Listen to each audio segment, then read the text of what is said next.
Olá, investidor. Sou Eduardo Guimarães. Esse é o primeiro episódio da série Por Dentro das Empresas da Levante. Hoje eu tenho o prazer de receber Eduardo Puziello, diretor de Relações com Investidores da Minerva. Bem-vindo, Eduardo. Obrigado. Bom, Eduardo, você pode falar um pouco do que é a Minerva, quais são os principais produtos e mercados, né? Eu entendo que tem uma operação na América do Sul, uma operação Brasil, se você puder explicar um pouquinho mais para o investidor. Claro.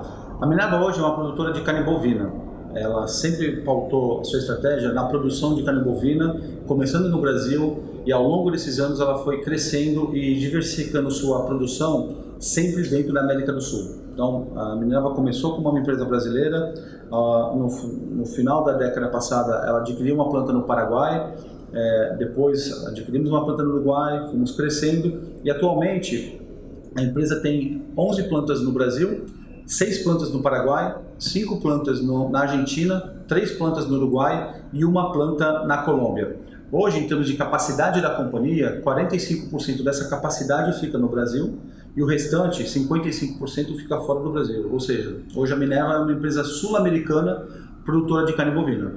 E hoje, como é essa divisão de exportação? Imagino que a unidade brasileira também exporta. Quanto que é a venda mercado doméstico, venda exportação no total da Minerva? A Minerva hoje é 60% focada no mercado externo e 40% focada no mercado interno. E quando a gente fala mercado interno, é o que é produzido nesses países que eu acabei de mencionar, onde a gente tem unidades produtivas, e vendidas nesses países. Se eu produzo na Argentina e vendo no Brasil, isso é considerado exportação. Eu acho que mais importante em relação à questão de breakdown, a quebra de exportação e mercado doméstico, é entender qual que é o racional por trás disso. Eu brinco bastante com os investidores que a gente tem, na verdade, uma máquina de desmontagem. Eu já tenho um produto final que é o boi, é o animal. E a gente desmonta esse animal em milhares de diferentes cortes, né? Então, semanalmente, a gente tem um instrumento de gestão de risco chamado a reunião da escolha, em inglês a choice meeting, que a gente chama, onde a gente analisa os cortes produzidos nas nossas operações e a gente tenta colocar todas essas famílias de cortes no mesmo nível em termos de variação cambial, custo de frete, custo de mão de obra, custo de embalagem, a demanda em diferentes mercados, o prêmio pago entre diferentes cortes. Ou seja, a decisão de ser exportador ou jogar o produto, ou colocar esse produto no mercado doméstico, é uma decisão que a gente toma semanalmente de acordo com essa matriz que tenta maximizar o retorno das nossas operações, tentando potencializar as nossas vendas com o melhor cliente no melhor mercado. Você pode falar então um pouco, Eduardo, dos preços, né? Qual que é a dinâmica de preços aí, mercado doméstico de carne e de exportação? A gente viu os dados de exportação da Secex positivos aí para o mercado de carne bovina, então se puder falar um pouco dos preços aí, mercado doméstico e exportação. Tanto o preço quanto o volume são variáveis bem voláteis, né, e que sofrem bastante interferências sazonais. O preço é muito volátil, principalmente, e ele é muito mais sem sentido na segunda metade do ano, né, o preço de carnes bovinas no mercado doméstico Brasil, especificamente, que é um momento que você tem uma demanda maior sazonal por diversos motivos, e ele é muito mais, a gente consegue observar muito mais de perto essa melhora dos preços das carnes bovinas no final do ano, normalmente quando a gente tem aí um impacto na receita do consumidor, né? Quando aquele churrasco do final do ano. É o churrasco do final do ano, com datas comemorativas, a questão do clima, e principalmente é quando o consumidor ele recebe o 13º. E com o 13º ele tem mais poder de compra, ele acaba usufruindo dessa maior renda para consumir alguns produtos, entre eles a carne. Então é por isso que eu sempre brinco com meus amigos, com os investidores: você quer comer picanha barata? Compra essa picanha em agosto, em julho, congela para fazer o churrasco em dezembro, porque normalmente no final do ano você tem uma demanda muito forte por cortes nobres, principalmente a picanha aqui no Brasil, e isso acaba impactando obviamente em preço. Mas a questão de preço ela é muito volátil, e a questão de volume também. Como eu disse anteriormente, a gente tem aquela reunião semanal, a Choice, Então, a gente tem os impactos também do que está acontecendo fora do mundo, fora do Brasil, no mundo, né? Fora da América do Sul, no mundo. A gente tem impacto de doenças, de questões sanitárias relacionadas à gripe aviária, à gripe suína, climático, impacto de grãos, questões políticas, econômicas, tudo isso acaba influenciando numa maior ou menor demanda de carne no mundo. E isso acaba também influenciando o quanto que a América do Sul acaba exportando para fora da região.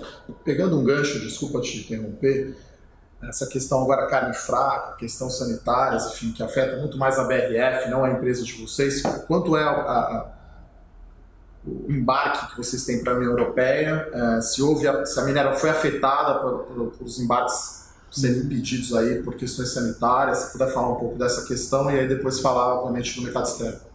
Essa questão da chamada carne fraca, né, que foi o ano passado e nesse ano a Operação Trapaça, que acabou direcionando aí as forças principalmente na BRF, acabam por interferir na dinâmica do mercado, sim, porque apesar da BRF produzir carne de porco e frango processados, ela acaba sendo uma competidora, uma segunda competidora em relação aos nossos produtos, porque é uma proteína substituta, né? Como a gente viu recentemente aí um bloqueio de alguns países com produtos da BRF, esses produtos acabam ficando no mercado interno, isso acaba pressionando o preço dessas proteínas competidoras no mercado interno e acabam também puxando um pouco para baixo alguns cortes bovinos, não todos, mas principalmente o que a gente chama de cortes bovinos do dianteiro, né? Que são os cortes, vamos dizer, mais baratos, que acabam substituindo o corte de frango. Então, sim, acaba influenciando no preço, inclusive em volume de demanda, né? No caso da Minerva, eu acho que o grande ponto da companhia, acho que o grande benefício que a companhia tem hoje é essa diversificação geográfica. Como eu disse anteriormente na apresentação, a Minerva hoje não é uma empresa brasileira, é uma empresa sul-americana. Então, quando esse tipo de movimento acaba ocorrendo, a gente acaba mudando um pouco o eixo de produção do Brasil para outras plantas fora do Brasil, né? Então isso é muito normal acontecer, a gente faz isso rapidamente, porque esse é um mercado muito rápido de se ajustar, diferente do setor de carne, do setor de frango, do setor de porcos, né? Que não tem uma produção verticalizada, né? Então em uma semana a gente acaba ajustando a nossa produção e a gente acaba fazendo isso e acaba também direcionando um pouco mais para a exportação. Então, até pegando o gancho dos números da SESEX, entre outros fatores, esse fator da BRF acaba também influenciando na tomada de decisão da companhia, na hora de ver o preço no mercado doméstico e comparar com as coisas internacionais, de tender mais à exportação do que colocar no mercado doméstico. Hoje o Brasil, indústria como um todo, ele exporta somente 20% do total da produção. 80% da produção fica no Brasil, né? No caso da Minerva, a gente é 60% exportador. Do Brasil, a Minerva também é mais ou menos 60% exportador, né? Mas pegando como um todo também é 60%. Os números mais ou menos casam. Quanto seria Europa e Estados Unidos da exportação da Minerva? Europa hoje, do consolidado da Minerva, a gente exporta 13%, né? Esses são os dados dos últimos 12 meses, sendo que do Brasil, né, da produção brasileira, Minerva exportou nos últimos 12 meses em torno de 10%, um pouco menos do que o resto do mercado. Você tem uma Argentina muito forte, você tem um Uruguai muito forte na Europa também, que acabam puxando um pouco mais o consolidado para cima. Estados Unidos, a Minerva só acessa os Estados Unidos hoje do Uruguai, nossa planta do Uruguai. Hoje, o país Estados Unidos, hoje, ele representa 4 ou 5% das exportações da Minerva. Então, no caso da Minerva, menos afetada aí por essa questão dos embargos na União Europeia, mudanças, aquisições aí no mercado americano, enfim, o Marfrig comprou a National Beef, então a Minerva, operação mais América do Sul, menos afetada. Isso. Se você puder falar um pouco de preços, então, né, principalmente exportação, a gente está vendo o dólar um pouco mais em alta por ser um ano eleitoral, como você está vendo o preço aí de gado, 60% da companhia exportação, como está o preço de gado?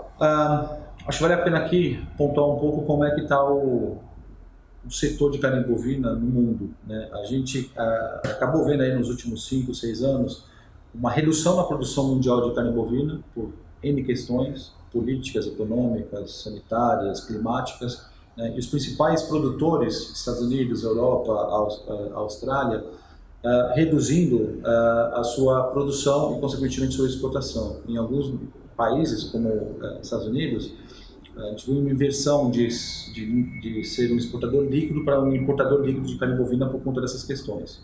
A única região que acabou crescendo na produção e na exportação de carne bovina foi a América do Sul, né?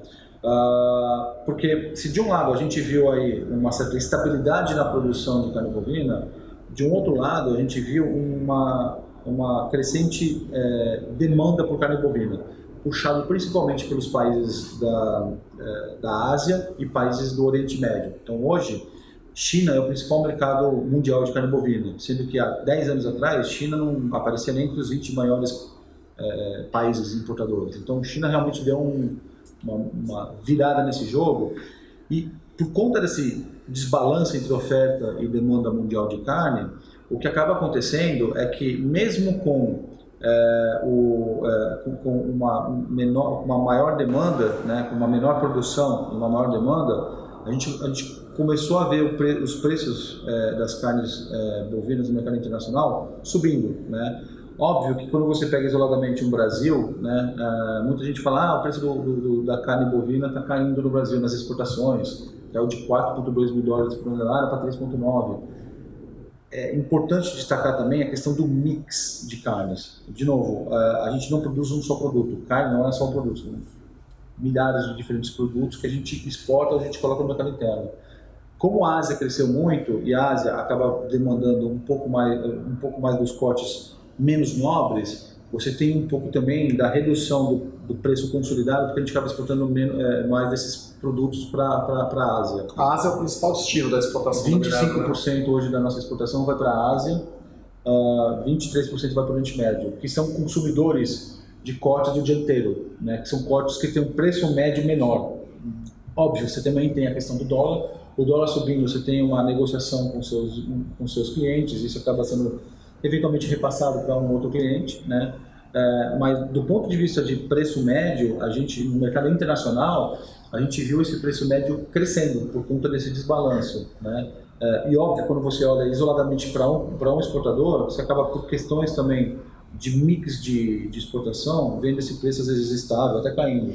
Isso não quer dizer que a margem não caiu, né? Até a margem, no nosso caso, até subiu se você comparar de 10 anos para cá, né? Entendi. E está menos volátil também. Mudando um pouquinho o foco, aí falando para o nosso investidor que talvez tenha as ações da Minerva, você falou que 60% da companhia é exportação, então é praticamente uma companhia mais voltada ao mercado externo, América do Sul, do que ao Brasil. Sim. Então, como que você vê o cenário de margem para a Minerva, né? Com câmbio em alta, os preços, quer dizer, pode ser uma alternativa aí ao investidor no ano eleitoral de uma companhia mais voltada ao mercado externo. Uhum. A questão do câmbio, a gente ainda trabalha no nosso orçamento com um câmbio estável, mais ou menos R$3,30 aí para o ano. Óbvio que quando o câmbio quando o dólar acaba apreciando, a gente acaba tendo um benefício nas exportações. Isso acaba positivamente impactando as nossas operações. Em contrapartida, como a empresa também tem um balanço, uma dívida dolarizada, isso acaba impactando também no processo de desalavancagem da companhia. Então, eu sempre brinco que o melhor nível do dólar para a gente é o estável, né? A gente não quer... O dólar de 3,30, 3,40 está ótimo para a gente, não precisa do dólar de 4, a gente consegue fazer uma boa margem com isso, né? Quanto seria uma boa margem? Desculpa te interromper. Margem EBITDA. Quanto que seria um intervalo, talvez histórico da companhia, uma média? É que a companhia está passando por uma transformação. Eu entrei na Minerva em 2009. A empresa batia 7 mil cabeças dia. Hoje ela bate 26 mil cabeças dia. E em 2009 a empresa tinha 95% da produção no Brasil. Hoje ela tem 45% da produção no Brasil. Eu acho que assim, é injusto você acabar comparando margens por conta dessa transformação. Historicamente, observando a indústria como um todo, né, tem alguns textos, algumas pesquisas que mostram que é um business de commodity, então são margens baixas. No Brasil, essa margem ela varia de 6, 7% até 10, 11%, mais ou menos nessa faixa. Mas isso varia de país para país, né? Então isso é um estudo brasileiro. Historicamente a companhia, se você pegar nos últimos 3, 4 anos, a nossa margem ela está entre 9 a 10,5 mais ou menos, né? Eu acho que o grande ponto o benefício dessa diversificação geográfica que a companhia realizou e concluiu agora recentemente com a aquisição dos ativos que a gente adquiriu no Mercosul, a gente vai começar a ver margens menos voláteis, mais estáveis. Difícil falar de um nível, porque essa não é uma indústria consolidada, né? Você não tem uma margem normalizada. Você tem ainda um processo de consolidação, você tem algumas questões aí que podem trazer mais volatilidade na margem. Mas dado que a gente está bem distribuído, a gente acredita que essas nossas margens serão menos voláteis ao longo dos próximos anos. Entendo. Falando em consolidação, Eduardo, esse foi o primeiro trimestre, o quarto TRI, que foi consolidado as operações que eram da JBS, né? A Operação Mercosul. Então, uma ideia de tamanho, eu vi que no release de vocês você usava até um número pro forma para o ano, assim, me dá falar um pouco dessa integração. A Minerva, antes dessa aquisição, ela tinha 70% da capacidade no Brasil. Pós aquisição, a gente acabou reduzindo essa participação para 45%. Foi uma aquisição transformacional para a companhia, porque ela acaba mudando o eixo de produção para fora do Brasil. Essa aquisição ela veio totalmente ao encontro com a nossa estratégia traçada para os próximos 5 anos. A companhia tinha esse desejo de ser uma empresa mais diversificada na América do Sul, e esse movimento simplesmente antecipou em 5 anos essa nossa estratégia. Obviamente, essa estratégia ela acabou alavancando a companhia por conta dessa Essa estratégia, desculpa te interromper de novo, foi mais oportunística porque ou foi a companhia queria aí mesmo diminuir o Brasil e ir para a América do Sul? Não, a companhia queria mesmo diminuir o Brasil e ir para a América do Sul. Isso é um plano de negócio compartilhado com o mercado desde 2011, 2012, né? Mas foi totalmente oportunística porque ninguém no início do ano passado esperava que JBS iria vender esses ativos. Então foram adquiridos 9 ativos, 5 na Argentina, 3 no Paraguai e 1 no Uruguai, uma unidade de processamento de alimentos processados com a marca Swift na Argentina, que só pode ser vendido no mercado argentino, então hambúrgueres, patês, salsichas, esses tipos de processados que a gente continuou trabalhando. A marca Cabañas Las Lilas, que a gente está trazendo agora para o Brasil, picanhas Cabañas Las Lilas, estamos trazendo alguns produtos para nicho, para mercado de nicho mesmo, né? E o não compete com a JBS de 3 anos, né, para essa operação, para que eles não entrem nesses mercados. Qual que é o grande ponto? Com isso, a Minerva ela conclui esse movimento de expansão na América do Sul. Então, a gente não espera ter mais nenhum tipo de movimento aí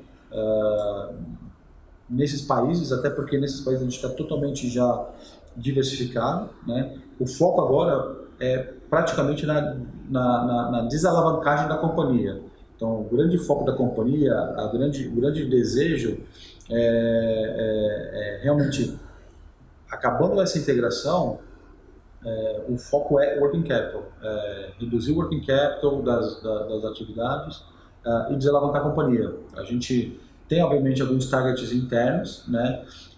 Em termos de guidance, a gente deu um guidance de crescimento para a companhia até os próximos 12 meses pós-aquisição, entre 13 bilhões de reais a 14 bi e meio. A gente está muito em linha com esse guidance. Desculpa, esse seria o número de receita líquida. Receita líquida da companhia nos próximos 12 meses pós-aquisição. A gente está muito em linha com esse guidance, tanto que o número pro forma que a gente deu de receita para o quarto trimestre já era de 14 bi, então estamos bem em linha com esse guidance, né? E com a conquista dessa receita e com as margens estáveis, como eu disse, a tendência é que o EBITDA, em números absolutos, ele aumente, né? E com a geração de caixa da companhia futura, dado essa questão do working capital, da maior diligência da companhia com relação às margens operacionais, a gente começa a trazer essa alavancagem para baixo, né? Então esse é o foco da companhia, pelo menos nos próximos 2 anos, é o nosso compromisso até com o board da companhia. Essa seria a minha pergunta. Então a Minerva vai digerir essa aquisição da JBS, a gente está falando de uma dívida líquida EBITDA de 4,6, quase talvez chegando perto de 5 no final do ano. E claro, não existe um guidance para endividamento, mas a ideia da companhia é trazer esse número, reduzir, talvez para uma faixa ali 3,5, 4, alguma coisa assim. Assim, o foco realmente é voltar para níveis que a gente estava em 2017, 2016, 2015, né? Realmente, assim, o 4,6 para a gente foi um nível, talvez, o nível máximo de alavancagem. Óbvio, por uma boa razão, né? E o foco agora realmente é a desalavancagem. Então, a gente não tem um número mágico, 3, 2, não existe esse número.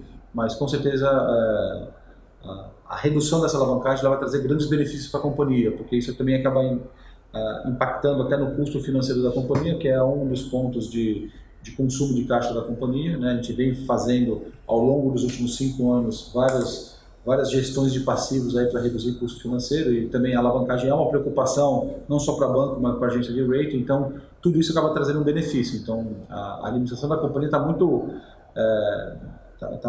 sabe realmente que a alavancagem é uma questão, não uma questão de honra, mas uma questão muito importante para conseguir fazer com que a gente atinja esse objetivo de desalavancagem. E como que está esse relacionamento com bancos, né? Eu vi aqui pelo balanço que tem aí quase 2 bi de reais de dívida vencendo no primeiro semestre. Como que está aí essa parte de rolagem de dívida? Vocês estão emitindo alguma dívida antecipar, talvez aí um ano eleitoral? Se você puder falar um pouco dessa parte. Uma parte dessa dívida aí é o bonde que a gente emitiu em 2013, chamado 2023, que a gente tem uma opção de compra. A gente teve uma opção de compra em fevereiro. Então, em dezembro, a gente fez uma emissão de um novo bonde 2028 com um cupom de 5,875%, né? E 5% 7 oitavos, que a gente utilizou esse montante para realmente exercer essa call, essa opção de compra. Então, quando você vê o balanço do quarto trimestre, você tem um caixa muito alto por conta desse bonde que estava no nosso caixa, e você tem ainda aquela barra do 2023. Nosso caixa vai diminuir, nosso bonde de 2023 vai diminuir.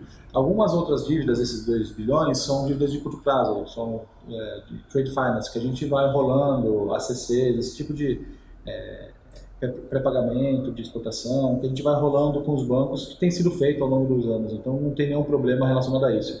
Quando a gente olha o nosso balanço, nossa estrutura de capital, ela está muito confortável. Você tem um caixa alto, em torno de 3,5 bi, né, com uma dívida que, assim, a gente consegue pagar as nossas dívidas até 2026. Então, a gente tem uma estrutura de capital relativamente confortável. Eduardo, a Minerva faz algum hedge, opera aí câmbio? Quer dizer, a gente viu empresas aí que no passado, como o Sadia, o Votorantim, que acabaram se dando mal. Como que é a política aí de hedge, né, para câmbio, já que a companhia é uma exportadora e tem 80% da dívida em dólar, né? A gente tem 2 tipos de hedge, né? O hedge da operação e o hedge do balanço, né? O hedge da operação, a gente está sempre travando as margens através de compra a gente acaba comprando opções de venda de dólar, né? Então a gente está comprando um seguro, então a gente acaba travando as nossas margens quando a gente recebe essa ordem.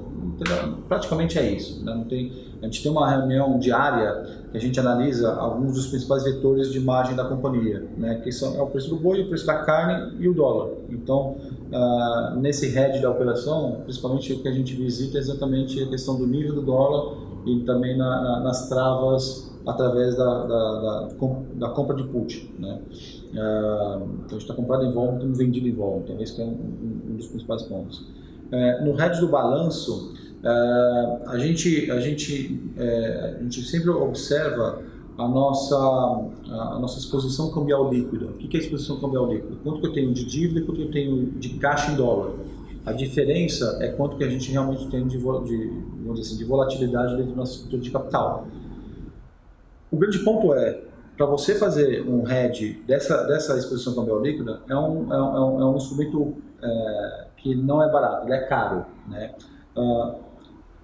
Mensalmente é discutido com o nosso board se, de acordo com o cenário da indústria, o cenário econômico, o cenário político, se vale a pena você fazer um hedge dessa estrutura, dessa exposição cambial líquida ou não, né? Porque como ele é muito caro, para você fazer o hedge dessa posição, você tem que ter um movimento de ruptura da economia. Como foi que aconteceu em 2013, em 2014, 2015, 2016?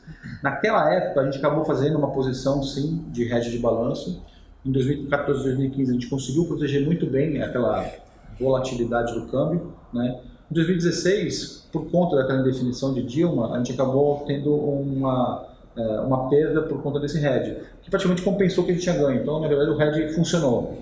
O grande objetivo desse hedge de balanço é você reduzir a volatilidade da alavancagem da companhia, né? A gente nunca fica sobre-hedgeado, né? A gente só faz o hedge dessa exposição cambial líquida, mas tudo pautado dentro de uma lógica que é dividida com o nosso conselho, né? Então não é a gestão da companhia que resolve fazer hedge de balanço e sai fazendo a torta direita. Não, isso tudo é pautado dentro de reuniões de conselho. Óbvio, se de repente, por exemplo, a gente teve uma reunião de conselho recente, se amanhã tem um momento de ruptura, o conselho ele é chamado, vamos dizer, um conselho de emergência, é feita uma análise e uma reunião sobre esse fator e a gente toma essa decisão ou não. Mas, sinceramente, hoje, com o cenário que a gente tem, mesmo em ano de eleição, a gente não vê um cenário de ruptura, não vê o dólar indo para R$4, então hoje a gente não tem hedge de balanço. O hedge de balanço ele foi desfeito pela companhia, a última vez foi em junho de 2016 e nunca mais a gente acabou fazendo esse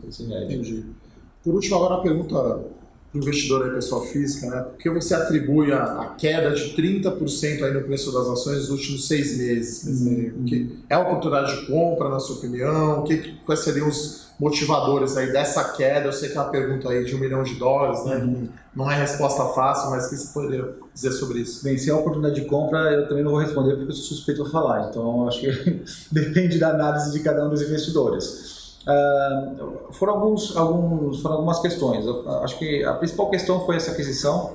Ela trouxe uma certa incerteza ao mercado com relação à nossa capacidade da integração desses ativos. E a gente tem falado bastante com os investidores, temos falado bastante nos conference calls que a integração está vindo muito em linha com o que a gente tinha planejado e realmente assim, tipo, a gente tem tido várias surpresas positivas com relação a essa integração. Então, do ponto de vista de capacidade da companhia em fazer integração, eu posso dizer tranquilamente, a gente tem essa capacidade porque a gente praticamente concluiu essa integração e ela foi realmente assim, eu odeio usar o adjetivo sucesso, mas realmente foi um sucesso essa integração.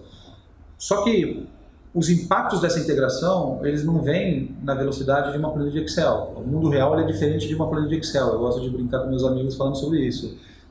Eles vêm aos poucos. E a gente vai começar a ver a partir de agora, a partir mesmo do resultado do primeiro TRI, do segundo TRI, os benefícios dessa integração dentro do balanço da companhia.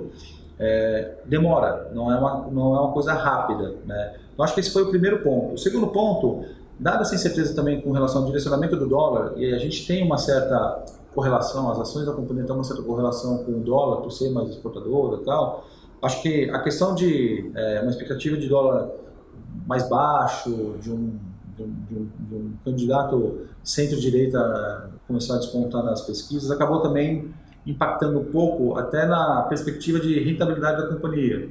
Então, assim, e tem outras opções, eventualmente, né, de acordo com os investidores, tinha algumas opções na mesa, dentro do cardápio do Ibovespa, que tinham perspectivas melhores, então acabaram deixando algumas empresas exportadoras, algumas empresas que tinham alguma questão específica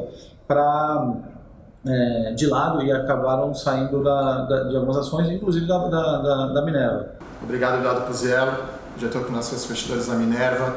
Obrigado.